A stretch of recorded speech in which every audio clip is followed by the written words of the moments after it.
चुनाव ये कोई किस्मत का खेल नहीं है। ये डेटा है, ये जमीन है और ये है शासन की इंजीनियरिंग। आज हम इसी नजरिए से उत्तर प्रदेश की चिल्लूपाड़ सीट को समझने की कोशिश करेंगे। देखेंगे कि क्या आंकड़े वो सच बता सकते हैं जो शायद नारों के शोर में कहीं दब जाता है।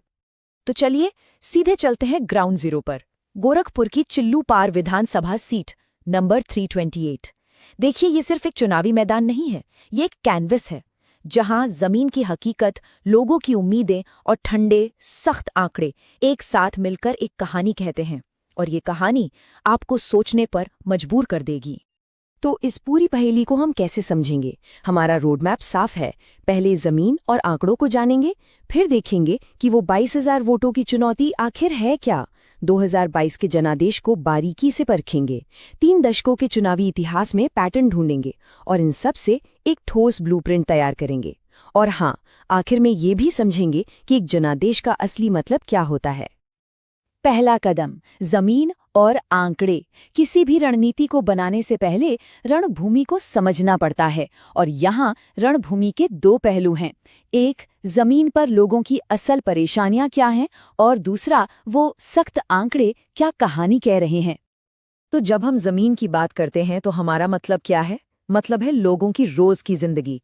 चिल्लूपाड़ में सबसे बड़े मुद्दे वो नहीं है जिन पर नेशनल टीवी पर बहस होती है। नहीं, यहाँ मुद्दा है रसोई गैस का सिलेंडर कितने का है, घर के नौजवान को नौकरी मिलेगी या नहीं, और क्या गांव की सड़क चलने लायक है।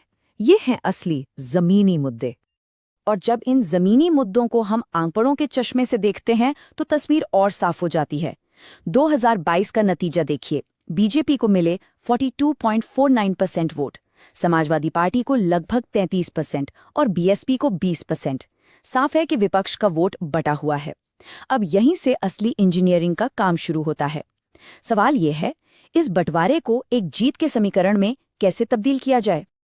तो चलिए इस चुनौती को और गहराई से नंबर्स में समझते हैं। 21,645 ये बस एक नंबर नहीं है, ये हार और जीत के बीच का फासला है। 2022 में इतने ही वोटों से फासला हुआ था और इस फासले को सिर्फ भाषणों से नहीं, एक सटीक वैज्ञानिक रणनीति से ही भरा जा सकता है। अब इसी फासले को अगर हम प्रतिशत में देखें तो ये बनता है लगभग 9.5% का वोट स्विंग।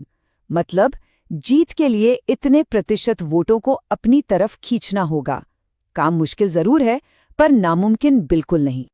लेकिन कहानी में एक और बहुत बड़ा ट्विस्ट है। ये नंबर देखिए, 52.98%। ये 2022 का वोटर टर्नआउट है।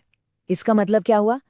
मतलब ये कि करीब करीब आधे वोटर्स ने तो वोट डाला ही नहीं। ये एक बहुत बड़ी चुनौती है, लेकिन ये एक उससे भी बड़ा अवसर भी है। ये वो साइलेंट वोटर्स हैं जिन्हें अगर पोलिंग बूथ तक लाया जा सका तो खेल पूरी तरह से पलट सकता है। और यहीं पर हमें एक बात याद रखनी चाहिए, हर एक वोट की अपनी गरिमा है, अपना महत्व है। संविधान हर नागरिक को ये हक देता है कि वो बिना किसी दबाव के पूरी जानकारी के साथ अपनी बात रखे। एक जिम्मेदार लोकतंत्र में हर आवाज को सुनना और उसे सम्मान देना, यही तो बुनियाद है। तो अब सवाल ये उठता है कि 2022 में ऐसा हुआ क्यों? और इससे भी जरूरी सवाल ये है कि वो कौन से लीवर्स हैं, वो कौन सी चाबियां हैं जिन्हें घुमाने से 2022 का नतीजा बदला जा सकता है। डेटा का विश्लेषण हमें 3 साफ लीवर्स दिखाता है। पहला लीवर, कास्ट कोएलिशन, मतलब अपने बेस वोट को मजबूत करना और नए समुदायों को जोड़ना। दूसरा लीवर, टर्नआउट बढ़ाना, खासकर युवाओं और अल्पसंख्यकों को वोट देने के लिए प्रेरित करना। और तीसरा, सबसे जरूरी लीवर, नैरेटिव बदलना, राष्ट्रीय नारों से हटकर स्थानीय आर्थिक मुद्दों पर, लोगों की जेब से जुड़े सवालों पर फोकस करना। और पहले लीवर यानी कास्ट कोएलिशन की बात करें तो इसमें एक समुदाय की भूमिका सबसे अहम हो जाती है, ब्राह्मण समुदाय, लगभग 80,000 वोटर्स। गणित साफ कहता है कि ये इस सीट का सबसे बड़ा और सबसे क्रिटिकल स्विंग ग्रुप है। जिसके साथ ये वोट गया, जीत का बलड़ा उसी की तरफ झुकेगा। अब आज की इस तस्वीर को समझने के लिए थोड़ा सा पीछे चलते हैं इतिहास में, क्योंकि इतिहास हमें पैटर्न्स दिखाता है और बताता है कि हम यहाँ तक पहुँचे कैसे। चिल्लूपाड़ में बीजेपी के उदय की कहानी देखिए। 90 के दशक में सपा का वजूद लगभग नहीं था। 2012 तक भी बीजेपी सिर्फ 8% पर एक छोटी प्लेयर थी। लेकिन फिर आता है 2017 का चुनाव, एक बड़ा मोड़। बीजेपी का वोट शेयर उछलकर 34% हो जाता है और 2022 में वो इसे और मजबूत करके 42.5% के करीब ले जाते हैं। ये एक दशक की लगातार अनुशासित ग्रोथ की कहानी है। अब 2017 से 2022 के बीच क्या हुआ, ये समझना बहुत जरूरी है। देखिए, वोट शेयर तो सपा का भी बढ़ा और बीजेपी का भी। सपा का वोट करीब 7.8% बढ़ा और बीजेपी का 8.5%। तो फिर बीजेपी क्यों जीती? क्योंकि बीजेपी ने अपने सवर्ण आधार को और मजबूत किया, नए वोटर्स जोड़े, जबकि सपा को जो बढ़त मिली वो ज्यादातर बीएसपी के टूटते हुए वोट बैंक से आई। ये ग्रोथ बनाम ट्रांसफर का एक क्लासिक केस है। तो हमने समस्या को समझ लिया, इतिहास देख लिया, अब बात करते हैं समाधान की। यहां से हम एक एक्शन ओरिएंटेड ब्लूप्रिंट की तरफ बढ़ रहे हैं, एक 90 दिन की ठोस योजना। और कोई भी प्लान बनाने से पहले अपनी ताकत और कमजोरी को ईमानदारी से देखना पड़ता है। ताकत क्या है? एक डायनास्टिक लेगेसी है, एक मजबूत बेस वोट है जो एक अच्छी नींव देता है। लेकिन कमजोरियां भी हैं, कुछ कानूनी मामले हैं और बार बार पार्टी बदलने का इतिहास है जिससे लोगों के भरोसे में कमी आती है। अब बाहर देखें तो मौके भी हैं और खतरे भी। मौका क्या है? महंगाई और बेरोजगारी को लेकर सत्ता पक्ष के खिलाफ नाराजगी है, ब्राह्मण समुदाय में भी कुछ बेचैनी है, ये सब अवसर हैं। लेकिन खतरा क्या है? सत्ताधारी दल की बहुत मजबूत मशीनरी और एक ध्रुवीकृत समाज, ये बड़ी चुनौतियां हैं।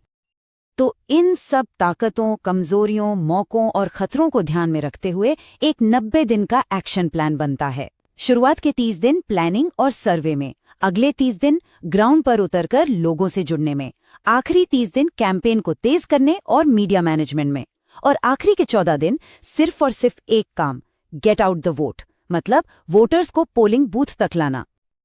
और हाँ, ये लड़ाई सिर्फ उम्मीदवार की नहीं है, पार्टी के हाईकमांड को भी कुछ बड़े कदम उठाने होंगे। सबसे पहले उम्मीदवार की छवि को फिर से ठीक करना, दूसरा स्थानीय पार्टी संगठन में नई जान फूंकना, तीसरा बड़े नेताओं के लगातार दौरे करवाना, चौथा हवाई नहीं बल्कि ठोस करने लायक वादे करना, और पांचवा गठबंधन की बातचीत को जल्द से जल्द फाइनल करना। आज के जमाने में जमीन की लड़ाई जितनी जरूरी है उतनी ही डिजिटल दुनिया की लड़ाई भी। इसका मतलब है टारगेटेड व्हाट्सएप ग्रुप्स, वायरल हो सकने वाली इंस्टाग्राम रील्स और सबसे जरूरी फेक न्यूज और गलत जानकारी से लड़ने के लिए एक फैक्ट चेकिंग टीम जो तुरंत जवाब दे सके। और डिजिटल दुनिया में काम करते हुए हमें जिम्मेदारी का भी ध्यान रखना होगा। भारत का नया डेटा प्रोटेक्शन कानून डीपीडीपी हर व्यक्ति की प्राइवेसी और सहमति का सम्मान करने पर जोर देता है।